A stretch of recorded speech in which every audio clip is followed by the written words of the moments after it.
What's up, YouTube? It's your boy Neo coming at you with another Outriders video. Today we're going to be doing a beginner's guide. Basically I just want to go over things you should know and steps you should take if you want like the easiest playthrough in terms of like not having to grind out a crap load of materials in the end game and other things like that. Things that'll make your life easier in the game because the game's already going to be a grind for you. Don't mind the lighting because one of my ring lights isn't working. Got to get that fixed before my stream tomorrow. But yeah, if you haven't already and you like the content, like and subscribe. I make at least one YouTube video a week. I'm trying to do more than that, but we'll see how that goes. And I stream Monday through Friday every week. Twitch handle will be below, Discord will be below to talk to me and other people who are playing Outriders or Citadel or other games that we game on. And if you ever want something specific on the channel, make sure you let me know in the comments because I do read all of them. I do read them all. Anyways, let's get right into the video.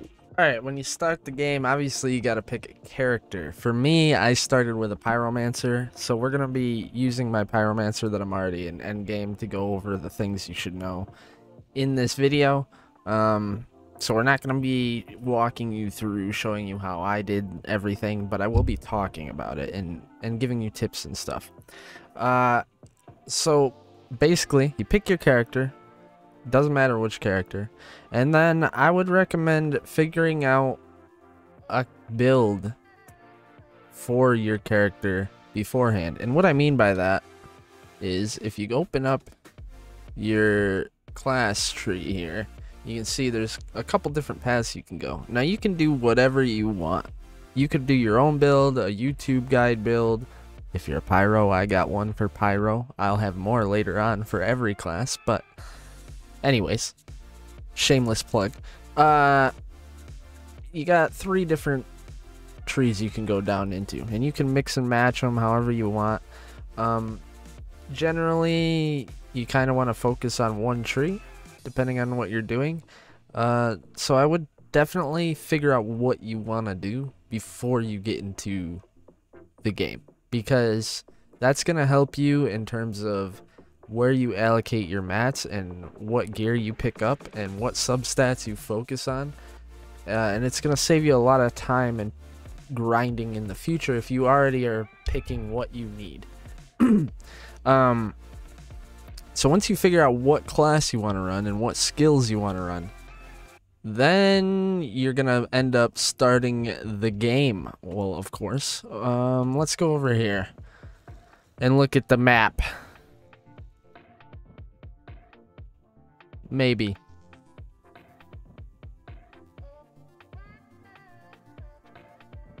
Hello?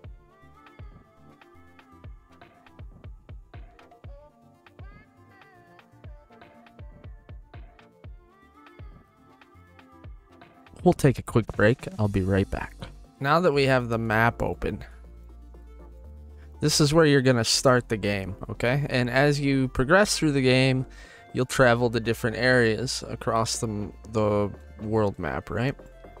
And each one of these areas has their own, they have their own like different, I guess I can't show you here, but they have their own sections. So each map has its own mini map with different areas in it as well.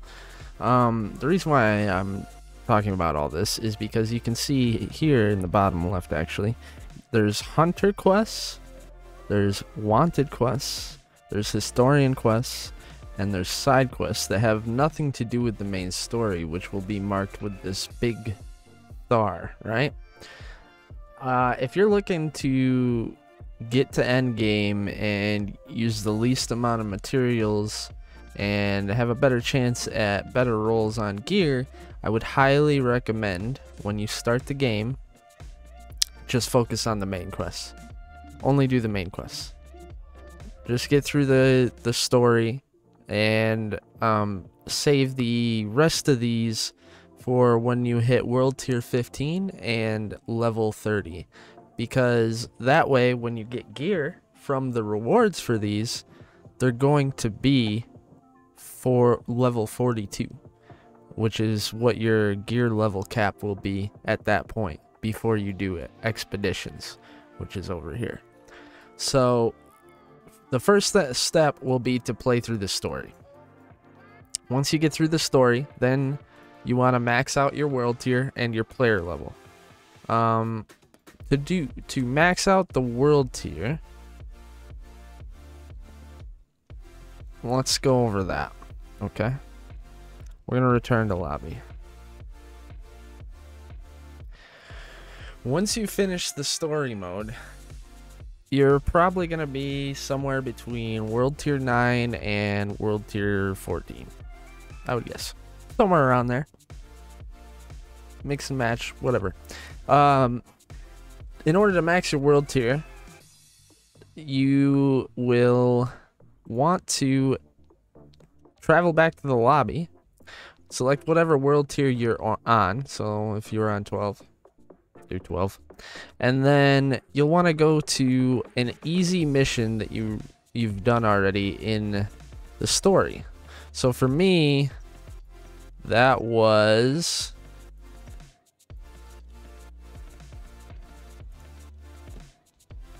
this one, Volcano's Peak. This is when you fight the spoiler. This is when you fight the spider boss in the volcano. Okay. Highly recommend doing this one. It gives you quite a bit of world tier XP, and it's relatively easy to do, and you have a chance at a legendary drop when you fight them. And it gives decent titanium for pre-expedition, so highly recommend doing that. You could pick a different mission if you want to, one that you remember that was pretty easy. Anything that is pretty easy to complete, because if you die, obviously you don't get the world tier XP. So you just pick one of these, run through that, get your world tier XP, max out your world tier. If you're not max level by the time you finish that, I would recommend just running some expeditions. They're pretty good XP, quite a lot of mobs in them, and the first few are gonna be super easy. If you open this up, if you do, like, if I was to do one on the first tier, enemies and items are level 31. Your item level is guaranteed by the time you max world tier and finish the story, guaranteed to be higher than that, and most likely you will already be 30 after you max your world tier. But if you're not, run in here and do some expeditions. They're pretty easy, the first few, and you can get a head start on leveling these up. Now, when you're playing through this story and the world tiers and all that, up until you hit about CT, which is your expedition tier list, until you hit around tier 10, I would say. Well, no, probably tier 11, tier 11 or 12. Once you hit around here is when you want to switch, but up until you hit tier 11 or 12, I would highly recommend running blue gear. I know purple's flashy, legendary's flashy, has cool mods. You think that you're way stronger because you're using a legendary weapon or whatever. But let me tell you, you're going to save yourself a lot of time if you just run with blues up until this point. Because if you're running a purple item or a legendary item, you're going to have to spend titanium to do pretty much anything in terms of modding, crafting, leveling, all that jazz.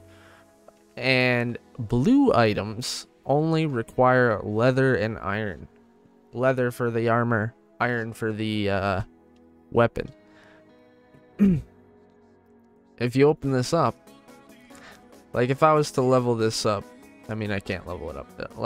If I was to mod it, let's say, see, 187 leather.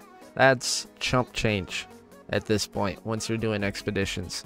And throughout the game, you're gonna really not have any titanium at all. Same with scrap. So, and that's another thing. Don't worry about buying gear from the shops and stuff and wasting your scrap till endgame, because I mean, every mission you go on, you're gonna get a new gear piece, and that's another reason why you shouldn't be running purples or legendaries, because you're always gonna be constantly getting better gear up until around tier 10, tier 11, tier 12 on that expedition list. No point in wasting your materials and gear that you're just gonna replace later, you know? So keep that in mind. Once you hit 11 or 12, that's when you'll start running purples and legendaries and trying to get a set piece and all that good stuff. But this is where focusing on your substats, what you have in your substats, matters. Once you start focusing on the purples and legendaries at around tier 11 or 12, that's when you really get more flexibility in your build. You're going to be doing the, as I said, set bonuses. You're going to be focusing more on the substats. You're going to be spending your shards to level up your substats. You're going to be having more than one mod on a gear piece, so you'll be able to deal way more damage. Everything will seem a lot easier. Highly recommend, though, that you follow those steps to get to this point. And if you wait to do the side quests and everything until you hit that level 30, you'll get a jump start on gear to go through the expeditions. So that's why I recommend doing that. And you pick out your class beforehand, because then you can focus on the mods and the substats that you want as you're going through the missions and when you turn in all your side quests. Another couple tips and tricks we'll leave you with before the end of the video. If and when you go to break down gear, obviously you want to break down stuff and make sure that you are getting all the mods that you want, and then also selling stuff to get scrap for buying from the shops later on. Down here in your quick mark, you can mark all blues, all purples, all greens, and all whites, just with one simple click on the color. It's very helpful for clearing things out of your inventory. Another thing that's very helpful to know is down here in the bottom, once you have shit marked, you're gonna see everything you're gonna get from the gear. So let me get some gear out of my box here and we'll mark it all. Let's pull all these legendaries out.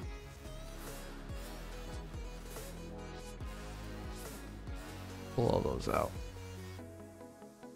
Now, if I was to dismantle all these, you can see what shards you're gonna get, what resources you're gonna get, and if they have a mod that you don't already have, it'll show up down here too. This is how you quickly find out if you have any new mods from whatever you just ran, be it a mission or a expedition, any of that jazz. Very helpful in determining if you should be breaking something down or not, if you're struggling with that aspect, or if it's taking you longer. One of the best mods I think you can have on a gear piece going through the game and even into end game, one that I will probably always run, is Phantom Dash. During combat, your default roll is replaced with Phantom Dash, which enables you to quickly pass through enemies. This is very clutch, like when you're in a game. So you guys know the normal barrel roll from playing the game, but the Phantom Dash changes it to this blink. And let me tell you, that saved me more times than I can count, especially if you're fighting. I'm sure you've all dealt with it.